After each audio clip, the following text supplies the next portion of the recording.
오늘 저는 이 에스겔서 37장의 마른 뼈, 에스겔이 본 마른 뼈 환상이에요. 사실은 이것은 저들이 바벨론 포로로 끌려가서 삶을 살았을 때 이렇게 생각했어요. 잠시 후에 우리가 다 돌아가겠지. 1년 지내고 2년 지내고 3년 지내고 10년 20년 지내니까 바벨론에 동화되어 버렸어요. 그 문화에. 처음에 갔을 때 이 사람들이 얼마나 문화 충격이 컸느냐 하면은 예루살렘 성전이 이 지구상에서 제일 큰 줄 알았어요. 그런데 바벨론 포로로 끌려가가 보니까 바벨론 신전을 보니까 어마어마한 것이에요. 상대가 안 되는 거예요, 이게요. 그러니까 이제 믿음의 신앙의 정체성의 문제가 온 거예요. 아, 진짜 하나님 살아계시는 건 맞냐? 아, 하나님이 정말로 우리를 지키시고 함께 하시고 우리와 동행하는 삶이 맞는 것인가? 이 정체성 문제가 심각한 문제로 온 겁니다. 왜냐하면 성경 중심으로 살았으니까요. 근데 바벨론 포로로 올라가 보니까 전부 신당이고 우상이 어마어마한 곳에 서 있는 자기들의 생각에 얼마나 황당하며 정체성 문제가 심각하게 대두가 되었을 거예요. 이때 저들이 깨닫기 시작했습니다. 하나님은 건물에 계시는 것이 아니고 어떤 성전에 계시는 것이 아니고 하나님은 말씀 가운데 우리와 함께하고 계시는구나. 그걸 구약 성경 때 계속해서 선지자들을 통해서 말씀을 했지만 안 믿는 거예요. 인간은 눈에 보이는 것보다 안 보이는 것 세계를 찾기가 힘든 이유가 그거예요. 눈에 보이는 것은 금세 믿을 수 있고 받아들일 수 있지만 눈에 보이지 않는 세계를 이야기한다는 것은 정말 힘들고 받아들이기가 쉽지 않는 거예요. 그래서 거기서 가서 이제 생겨난 게 회당입니다. 회당. 우리에게 학교예요.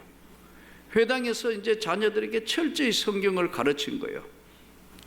그것이 하나님의 때가 참에 바벨론 70년 뒤에 포로로 가는데 그때 저들이 생각하게 되는 건요, 자기들이 하나님의 은혜로 다시 돌아간다는 것은 불가능하게 생각했는데 때가 참에 하나님이 역사를 하시는 거예요. 그래서 저들은 분열되기 시작했고 인간의 힘으로는 불가능하다는 것을 생각했을 때 하나님께서 오늘 에스겔에게 보여준 환상이 바로 마른 뼈 환상이에요. 마른 뼈 환상. 사람의 몸을 구성하고 있는 게 뭐냐 하면은 뼈, 근육, 신경. 그러니까 이제 우리 몸에 뼈가 튼튼하면 뼈가 균형을 잡아주지 않습니까? 사람들도 보면 좀 뼈가 기울어지면 이렇게 기울어져서 이렇게 걷는 분들 있잖아요. 어떤 분은 또 왼쪽으로 오른쪽으로 기울어지고 어떤 사람 앞으로, 나이가 들면 앞으로 기울어지는 건 정상에 가깝지만 옆으로 기울어진다. 이 뼈가 기울어졌거나 아니면은 지금 우리 인간의 몸을 구성하고 있는 이제 골다공증, 뼈가 부서지는 거 아니에요. 이 크나큰 병이에요. 뼈. 여러분 뼈가 튼튼하기를 축복합니다. 건강하려면 뼈가 건강한 거 기본이거든. 근육. 그래서 나이 들수록 자꾸 근육 운동하라고 그러지 않습니까? 의사들이. 근육. 그 다음에 붙어 있는 게 신경. 뼈, 근육, 신경으로 이제 구성되어 있는 거니까요. 그런데 에스겔이 환상을 보니까 전부 근육, 신경은 어디로 가버리고 마른 뼈만 남은 환상을 보여준 거예요. 이건 뭘 이야기하느냐 하면은 이스라엘 백성들의 영적 상태를 이야기하는 거예요.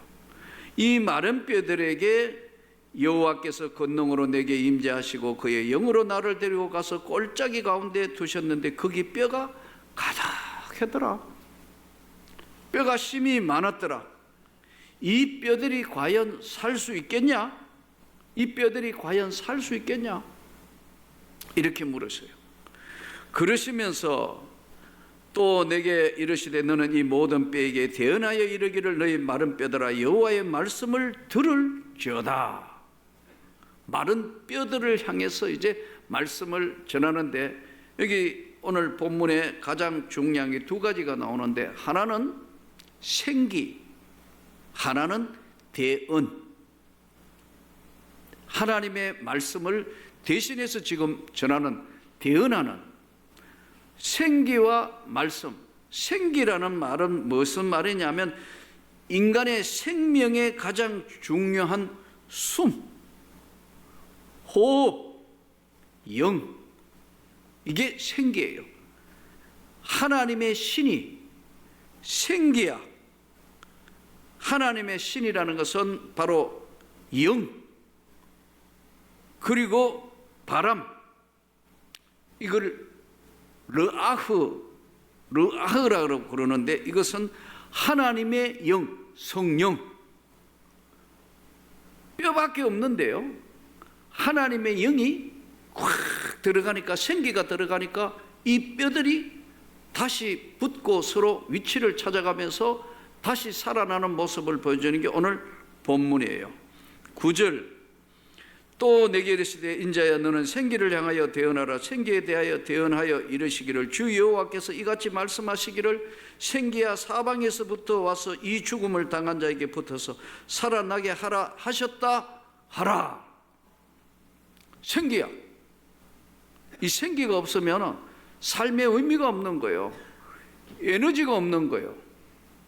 이 뼈도 중요합니다. 여러분, 이 뼈, 여러분 뼈는 건강하십니까? 이 뼈가 중요하다고. 내가 웃으면서 이브 예배 때도 내가 우리 집 사람 만난 게 지금 생각해도 하나님의 은혜예요.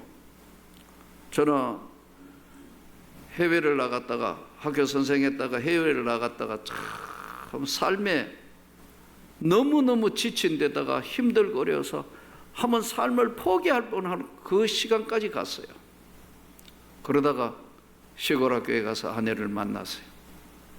생기가 들었어요. 눈이 번쩍했어요. 와! 근데 이거 어떻게 해야 되나? 결혼할 수가 없는데, 내 모든 여건이나 얻은 것 도저히 이거는 안 되는데, 근데 또 교무실 분위기가 앞에 바로 앉은 사람이 우리 집 사람이에요. 시골학교 교무실에 마주보면 우리 집 사람, 옆에 교감 선생님 이쪽 줄에 앉았고, 서로 마주보고 있으니까요, 안 볼라 해도 쳐다보면 아니야 마음을 뺏기면 안 돼. 아니야 맨날 이러고 있는 거예요. 야, 그래서 시골이니까 갈 데가 별로 없잖아요. 그래서 어떻게 됐나 하고 계속해서 여러분 학교 퇴근할 때까지 마주보고 저녁에 또 찾아가는 거예요. 제가 365일 중에 364일을 찾아갔어요. 그러니까 결혼할 수밖에 없잖아요. 할렐루야. 생기가 들어오는 거예요. 왜냐하면 삶의 쳐다보니까 삶에, 아니 나는 너무 젊은 날 영혼이 지치고 해외 가가 지치고 여러 가지 마음의 상처, 무거운 짐, 인생에 인생을 끝낼 뻔도 했다니까요. 그런데 가니까 다시 시작하기가 정말 힘든데, 마주본 그 내 눈에 아내를 보는 순간에 날마다 생기가 넘치는 거예요. 예. 할렐루야. 이 생기는 바로 삶의 의미입니다. 인간의 호흡과 같은 르아흐, 새로운 세계의 여는 바로 하나님의 은혜고 하나님의 세계에서 열어주는 생기. 태어나면서부터 숨 쉬지 않으면 죽지 않아요. 숨을 쉬고 호흡하는 게 이게 생기란 말이야. 생기야 사방에서 들어가라 이렇게 하는 오늘. 그러니까 죽은 뼈들이 막 자리를 맞추면서 다시 살아나는 거예요. 우리 삶이 그런 거예요. 여러분에게는 생기가 있습니까? 없습니까? 삶의 의미. 그래서 늘 이야기하는 거지만 자기가 할 수 있는 것, 자기가 좋아하는 것, 자기가 원하는 것을 해야 되는 이유는 딱 이겁니다. 그래서 자기가 원하는 것 하고 하면은 잘하게 되고, 좋아하는 것 하면 잘하게 되고, 잘하는 거 하다가 보면 거기에서 하나님이 길을 열고 성공을 열게 하시는 거예요. 할렐루야. 그러니까요, 나는 생기를 만나면서 눈이 가버린 거예요. 삶에 이게 확 달라진 거예요. 예. 그래서 너무 쳐다보면 안 되니까 안 보는 척 하다가 또 쳐다보고 이랬던 거예요. 그래가지고 이제 서로 좋아하게 돼가지고 우리 집 사람 손을 이래 잡는데 깜짝 놀란 거예요. 우리 집 사람 손이 통뼈예요. 뼈가 굵은 집안이라. 이야! 손목 잡아보고 깜짝 놀랐어요. 근데 삶의 의미라는 것은 여러분 잘 생각해야 돼요. 진짜 예수를 만나서 삶의 의미가 달라진 거예요? 아닌 거예요? 우리가 신앙생활을 하면서 저는 늘 말씀드리지만 이 건물이 교회가 아니에요. 저와 여러분이 예수의 교회입니다. 여러분, 우리가 하나님의 교회란 말이에요. 우리가 아니 건물이나 이런 건 더 돈 있으면 더 크게 짓고 뭐 메모다 할 수 있는데 다 하지만 중요한 건 우리가 교회란 말이에요. 우리 개인이. 그래서 에클레시아라는 말은 신약에서의 교회라는 개념은요, 예? 구원받은 하나님의 백성이 모여 있는 게 교회예요. 구약적 개념은 성전 개념이다가 회당으로 왔다가 교회는 구원받은 사람들이 모여 있는데, 이 교회가 어떻게 생겼느냐? 오순절에 성령이 강림함으로 말미암아 오순절에 성령 받은 사람들이, 성령 세례 받은 사람들이 모여서 마가다락방에 기도하고 그들이 출발하게 한 것이 교회예요. 그래서 교회는 생명력이 있어야 하는 겁니다. 여러분, 교회는 하나님의 생기가 있어야 되는 거예요. 그렇지 않는 거는요, 사람도 마찬가지예요. 생기가 없으면, 그래서 왜 그래? 얼굴 표정이 왜 그래? 무슨 일 있어? 이러잖아요. 생기. 이 생기가 기가 막힌데, 한자를 보면요 기절 그러잖아요. 예? 기가 차다. 우리 기가 차다, 이게 찹다는 거죠. 차다. 기절. 기절했다. 기가 끊겼다. 기가 차다. 기가 막혔다. 우리 뭐 이거 엉뚱한 일이 벌어지면 뭐라죠? 기가 막힌다 그래. 기가 막혀버려서요 안 돈다 이 말이에요. 생기. 생기. 삶의 의미, 하나님의 은혜, 하나님의 생명의 숨 충만하기를 축복합니다. 예수님께서 십자가 지시고 딱 들어가셔서 십자가의 의미는 죄와 사망으로부터 영원한 해방된 영광의 부활의 세계를 던지는 거예요. 근데 오늘날 우리가, 저도 오랜 시간 집사 시절 겪으면서 신앙생활하면서 이렇게 믿는 것이 맞는 것인가 자꾸 회의가 생길 때가 있었어요.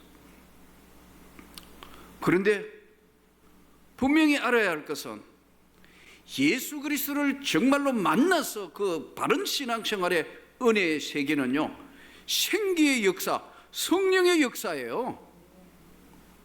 안 그러면 관습적으로 신앙생활을 오래오래 유지하게 돼요. 맞는 줄 알아요. 이스라엘 백성이 그랬다니까요. 그런데 바벨론 포로에 끌려가가 보고 나니까 아, 이게 아니구나. 하나님의 영 생기가 없었구나. 그리고 오늘 에스겔에게 하나님께서 환상을 보여주면서 뼈들이 살겠냐? 글쎄요, 이 다 뼈인데 죽은 뼈들밖에 없는데 어떻게 살겠습니까? 이 뼈들에게 생기를 불어넣으면 살 것이다. 생기야, 불어넣으라고 하고 생기를 너희에게 들어가게 하려니 너희가 살게 될 거다. 생기가 들어가니까 뼈들이 붙기 시작한다. 생기가, 뼈가 붙어야 근육이 필요하고 근육이 있어야 여러분 신경이 필요한 거 아닙니까? 똑같은 원리예요. 신앙생활도 여러분, 우리가 하나님 앞에 받은 이 은혜를 지금 이 코로나 시대가 오니까요, 너의 교회 나의 교회 할 것 없이 다 교회가 위축됐어요. 나는 하나님의 영광의 부활의 영광으로 다시 살아나기를 축복합니다. 믿음이 살아나는 것은 자신부터 살아나야 돼요. 본인의 신앙생활과 자신이 하나님 앞에 어떤 상황이 온다 하더라도 성령으로 충만하면 주변을 바꾸는 거예요. 뛰어넘는 거예요. 이길 수 있는 거예요. 근데 이 생기야 불어넣어라, 생기를 불어넣어라, 생기가 돌아야 되는데 본인 자체가 생기가 없어지는 거예요. 그러니까 기도할 수도 없고, 그러니까 성령 충만할 수도 없고, 그러다가 보니까 근심 염려가 꽉 눌려서 앞날이 안 보이는 거야. 저는 하나님께서 미래와 위로의 약속과 더불어 하나님 명문교회를 더 크게 세워주실 걸 믿습니다. 하나님의 은혜는 이 생기가 충만하면 하나님이 역사하시고, 하나님이 치유하시고, 하나님이 변화시키시고, 하나님이 권능으로 나타내시는 거예요. 이스라엘 백성들에게 오늘 에스겔에게 그 환상을 보게 하면서 마른 뼈들이 움직이기 시작합니다. 큰 변화가 일어나요. 그러면서 그들은 하나님의 생명이 들어가니까 하나님이 인도하시는 걸 보게 됩니다. 바벨론 포로에서 돌아오게 되고, 하나님이 견인해서 인도하시는 것도 보게 되고, 하나님의 성령의 감동함으로 역사하는 현장을 저들이 만나게 되고 경험하게 되는 거예요. 할렐루야. 어려운 시대예요. 힘든 시대예요. 코로나 때문에 스스로 지키기도 힘든 시대예요. 경제적으로도 어려워요. 또 삶의 모든 것들이 다 팍팍하게 돌아가요. 그러나 하나님의 생명, 생기가 없어지면 우리는 삶의 의미 자체가 없어지는 거예요. 그러므로 오늘 충만한 은혜로 다시 일어서기를 축복합니다. 제가 우간다 우리 선교사 가서 이렇게 보니까, 이야, 입국 자체도 까다롭더라고요. 나올 때도 여러분 우간다에서 뭐 우리가 가져 나올 게 뭐가 있어요? 근데도 가방 조사 철저히 하고, 그리고 세계 어느 공항에서도 볼 수 없는 이 마약 탐지 걔도 진짜 커요. 세포트예요, 세포트. 위협적이에요.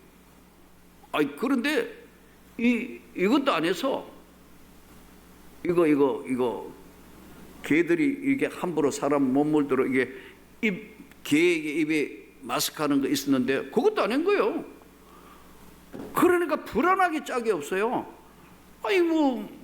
우리 마약을 가져가는 사람들이 그 특수한 마약법 매너는 줄 쫙 서 있는데 이 개가 와가 이쪽으로 다리 사이로도 와고 밑으로 가고, 불안하게 짝이 없게 만들더라고. 그래서 제가 나중에 이제 다 임명국 통과하고 한번 물어봤어요. 왜 이렇게 까다롭냐 하니까요, 상대적이래요. 그게 무슨 말이냐 하면, 우리나라에서 아프리카의 우간다의 사람들이 쫙 들어올 때 우리 뭐 자국민 통과하듯이 쉽게 이랬다면 우리도 그 나라 갈 때 그래 한다는 거예요. 예?